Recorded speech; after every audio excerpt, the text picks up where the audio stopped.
For many millennials, watching cartoons in the 90s was the best thing ever. We have many fond memories of dozens of hit cartoons and characters, some of which still resonate today. But despite how awesome 90s cartoons are, there are of course crazy internet theories about them.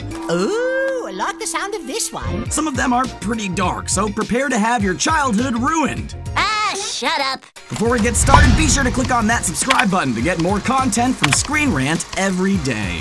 That mediator lady made some good points. Most definitely. SpongeBob Fallout. If you know your history, then you know where we're going with this one. If you've ever been a fan of SpongeBob Squarepants, and we're sure you have, as it was one of the most popular cartoon shows on TV at the time, then you'll know that the setting of the show is called Bikini Bottom. When you're a kid, or perhaps even today, you may think it's called that thanks to its association with beaches, sun, and oceans. But the harsh reality is much darker if this theory is correct. The reason why SpongeBob takes place in Bikini Bottom is because it actually takes place in Bikini Atoll, which is a real-world location in the Pacific Ocean. It's part of the Marshall Islands, and from 1946 to 1958, it was where the United States of America tested 20 nuclear devices, including bombs. Because of that, the area is heavily irradiated. This, of course, led to the mutation of some of the characters, including a talking sponge and his friends. Look! Another rubber stopper for my rubber stopper collection! In short, the animated characters are results of nuclear experimentation. Well, it could have been much worse. We'll take a talking sponge over anything in the Fallout games any day. Huh, scared you didn't I? You always scare me, Pinky. Pinky the Brain. The opening theme song for the hit animated show Pinky and the Brain tells its audience from the get-go that one of them is a genius and one of them is insane. While that is indeed handy information to have, the song actually never explicitly tells us which one is which. You're a mouse. This is a horse. People are so intolerant. It's easy to assume that Pinky is the insane one, as the show is called Pinky and the Brain, but we're not so sure it's that simple. Brain's goal in life is to essentially take over the world. Every episode sees him come up with a new plan to fulfill that goal. These plans are admittedly really insane. They're more insane than they are smart, in fact. Pinky, on the other hand, is left playing dumb and tries to thwart the plans to take over the world. He's the one who pokes holes in Brain's plans in every episode, and it's proven right in the end. Now, if we look at this information at face value, who seems like they're the insane one and who seems like the genius? Brain may think he's smart, but as Albert Einstein stated, the definition of insanity is doing the same thing over and over again and expecting something to change. That's disturbing. The Curious Case of Edd, Edd and Eddy. This theory pulls no punches with its fan base. In short, it suggests that these slightly moronic and troublesome children found in the show Edd, Edd and Eddy are in fact dead. Yikes. So how is it that we have a cartoon based on their exploits? Look at me! As it turns out, the boys are in purgatory, which is represented as a cul-de-sac on the show, a setting that the boys never leave. If they are in purgatory, it would explain a few bizarre clues hidden throughout the series. For one, there are no adults shown at any time in the series, not one. You'd think that there'd be someone mowing a lawn or calling for the kids at some point. Think about it! These three kids are left to their own devices. It would also explain why they have a bluish tint to their tongues, as tongues can turn blue upon death. The kids also all died at different times and all came together at the cul-de-sac. Johnny 2x4, another kid on the block, carries around a piece of wood and would have used that as a toy in the early 1900s. Save yourself. Eddie was a fast talker from the Great Depression, while Double D Ed passed in the 1980s, which explains his fascination with technology. Thank you. You're welcome.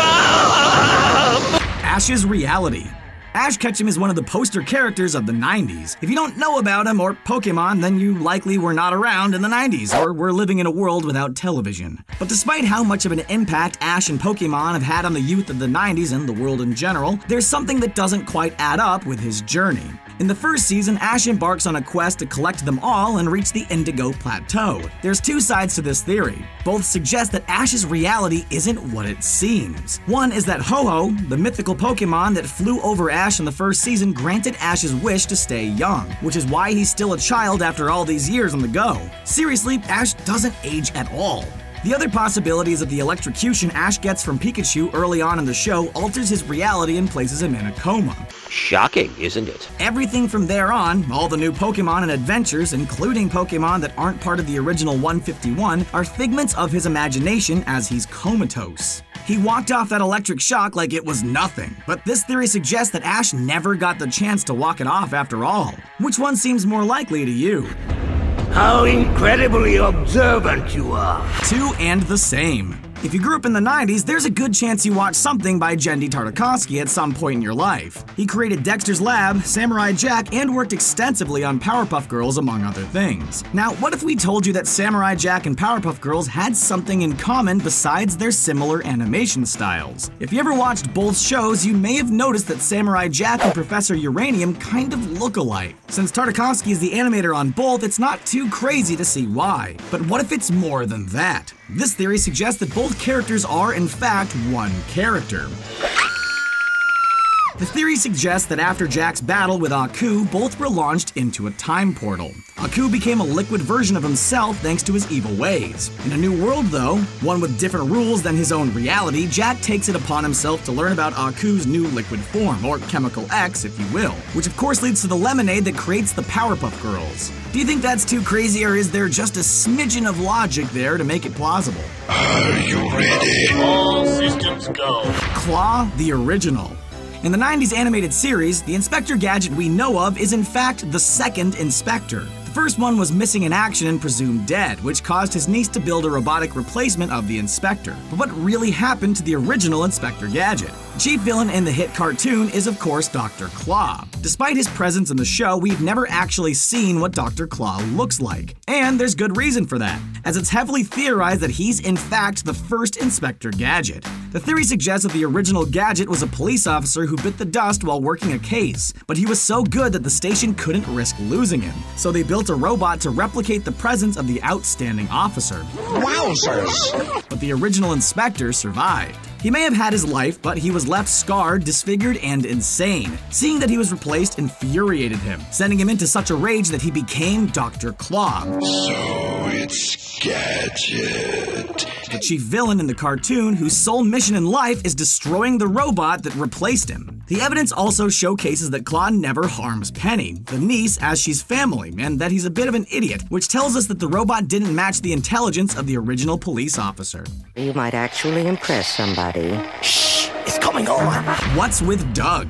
One of the most unique things about Doug from the cartoon show named after him is his wacky and playful imagination. Every episode, he drifts off into his imaginary lands, often imagining himself as a hero of sorts, or maybe a rock star. But it's one thing to imagine a daydream. It's another thing to have Doug Funnie interact with them. In fact, things can get pretty dangerous when he's into the dream world. In one such dream, he's riding a bike through traffic, without a care in the world. Only since it's also happening in real life, when he snaps out of the daydream and into the real world, he's already crashed into a car. This means that Doug's dreams are almost too real, causing him to blur the lines between fantasy and reality. Sounds kinda dangerous, putting him and others at harm. With that in mind, it also sounds like Doug may be suffering from schizophrenic hallucinations that alter his perception of reality. If Doug actually is suffering from schizophrenia, it would explain why he's able to do the things that he does. It also would be a subtle commentary on what it's like to live with such a condition, without getting too in your face about it. You mean you didn't even know I run away? The imagination of Angelica.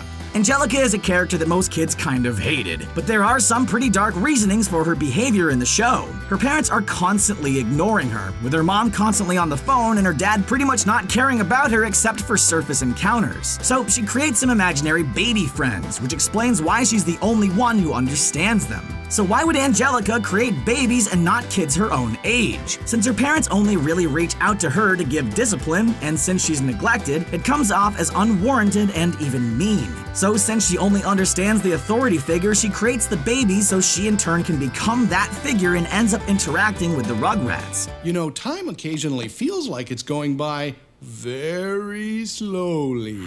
Caillou isn't doing so well.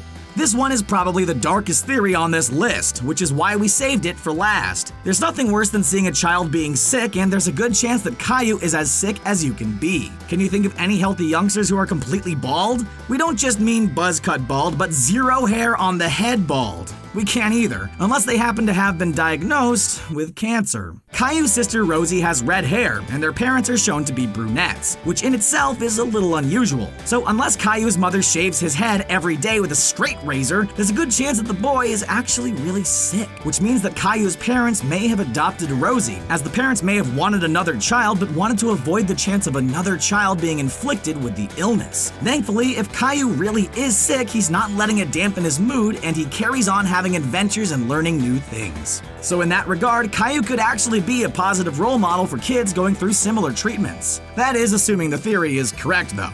But we don't think Caillou's mom is that mean to shave his head every single day. Which dark theory do you think is most likely to actually be real? Which one is completely nuts and has no chance of being real at all? Let us know in the comments below, and be sure to like this video and subscribe to Screen Rant to get more videos like this one in your playlist every day.